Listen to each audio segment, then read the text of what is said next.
So finally we got the mid-season finale, and I gotta say, I liked it. Admittedly, it was a very heavy episode, not only from the character deaths, but some of the themes they covered in the episode, as well as the overall tones and the moods of the characters. My expectations for what this episode would do for the season were a little bit off. I really thought we were going to get some more conclusion around storylines and kind of reset the button for Part B, but really this episode ended up giving us even more anticipation and even more questions about what comes next. I also expected that the battle would take up a larger portion of the episode. We got to the 30-minute mark before any soldiers even clashed. That's not to say that I didn't enjoy a lot of those extra scenes we got in the beginning, because I really did.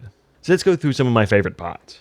So we got a few cool roost scenes before they headed off to Scandinavia, mainly centered around Ivar and Katja. However, we did end up getting one scene with Hvitserk that was kind of interesting, where he discussed with Ivar about how he's embracing more of his destructive element. Now, when we followed Hvitserk going through his really rough phase in Kattegat, I definitely started to pity him quite a lot as a character and hope that he could uplift himself and kind of change his ways. We were kind of desperate for some development and some growth in his character. Actually, I've been hoping for more from Hvitserk for quite a long time, even before he started going mad. He's always been the wild card with no direction, with no purpose, who's kind of just felt out of place. And now, even though he's still somewhat in limbo, he seems to have a bit of identity around killing Lagertha and being this more chaotic figure. But instead of feeling happy like Hvitserk's kind of moved into the right direction, he just comes across as extremely unlikable. He's developed this very braggy and narcissistic kind of glow to him that makes him really repulsive. So I guess hoping for that development kind of backfired. I'd really be interested to hear you guys' thoughts on this new interpretation of Hvitserk. Have you liked his direction at all, or are you kind of like more in my camp? So the focus of the roost part was around Ivar and Katja kind of developing this very strange and out of nowhere relationship.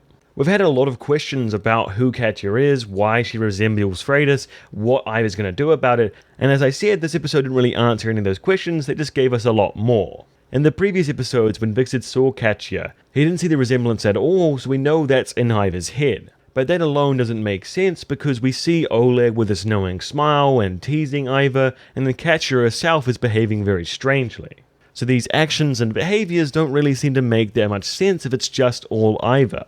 And then if that wasn't complicated enough, they add this extra layer on top of her possibly being an agent for Prince Stur.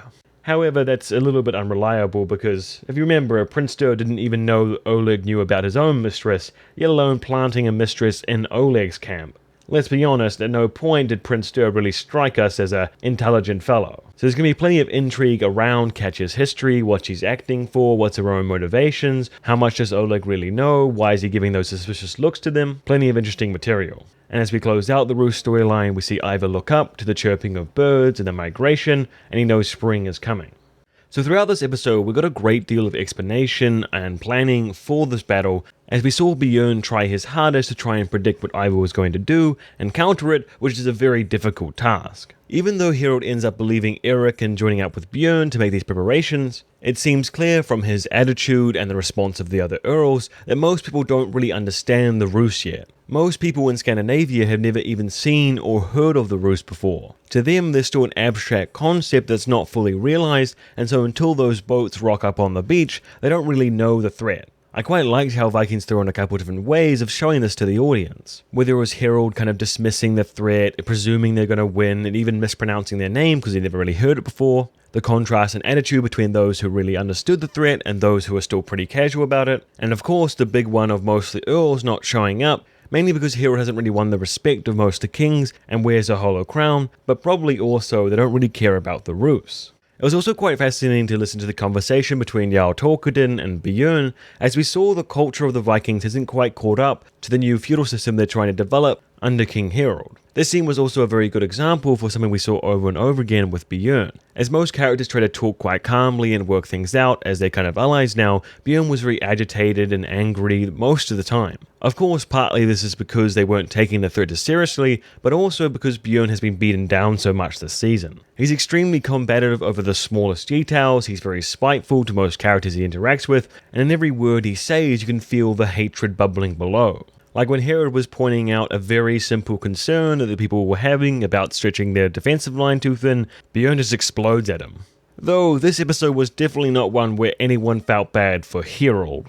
Ever since Harald swindled his win in the election, he's been extremely unsatisfied with everything he's accomplished. He knows his throne has no real power or influence, and this manifests in this envy for what Bjorn has, as he forms his belief in his mind that Bjorn is the reason why he's being held back, and if he was simply gone, everything would just be great. The worst part is that Harald's interpretation of Bjorn's success is definitely not reflected in reality.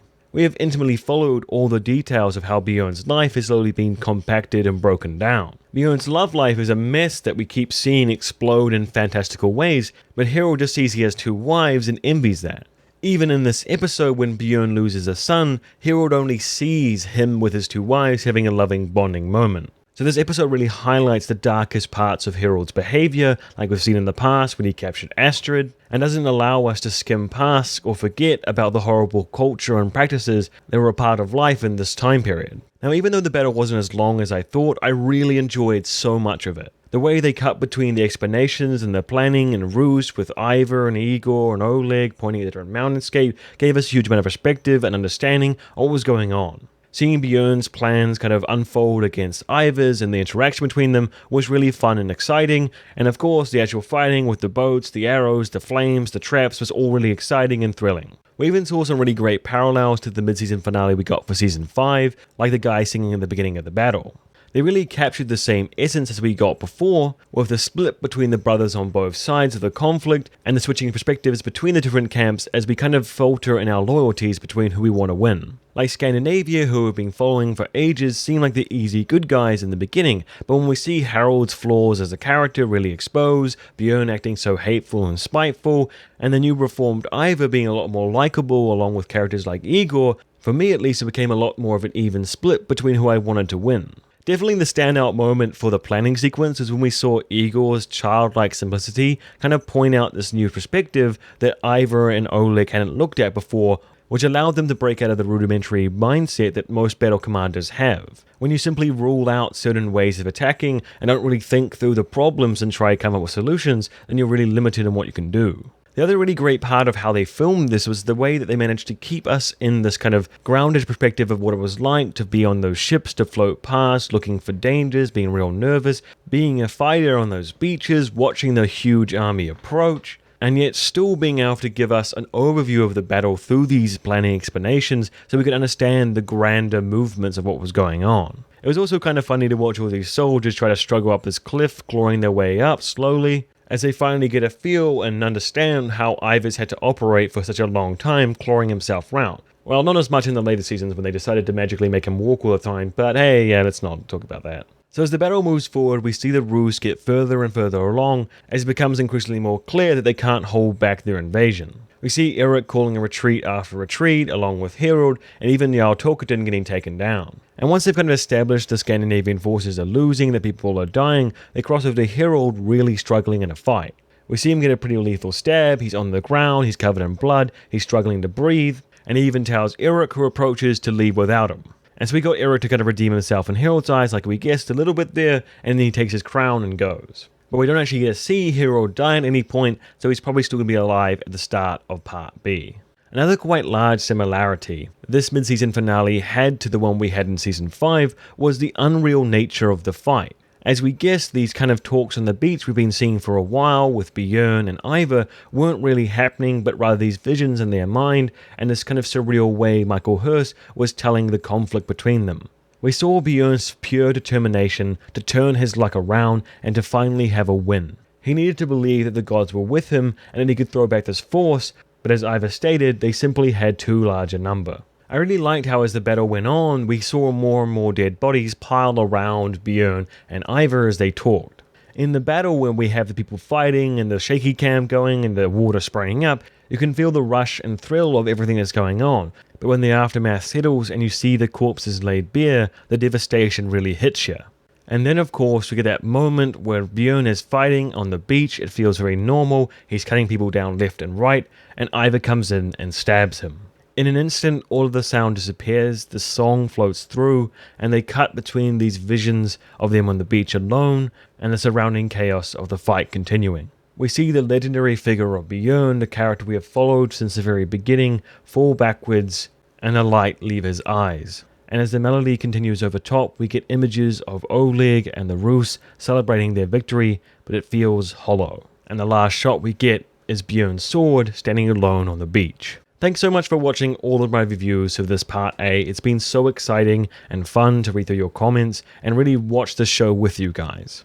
If you want to join the raging discussion that's going on about the future of Bjorn, what happened in these scenes, you can go over to my preview breakdown for episode 11 and discuss your thoughts on what you think is going to happen going into part B as well. It seems part B of this season is going to be just as exciting and amazing as what we've got, and I cannot wait to see what they have in store for us. Skål.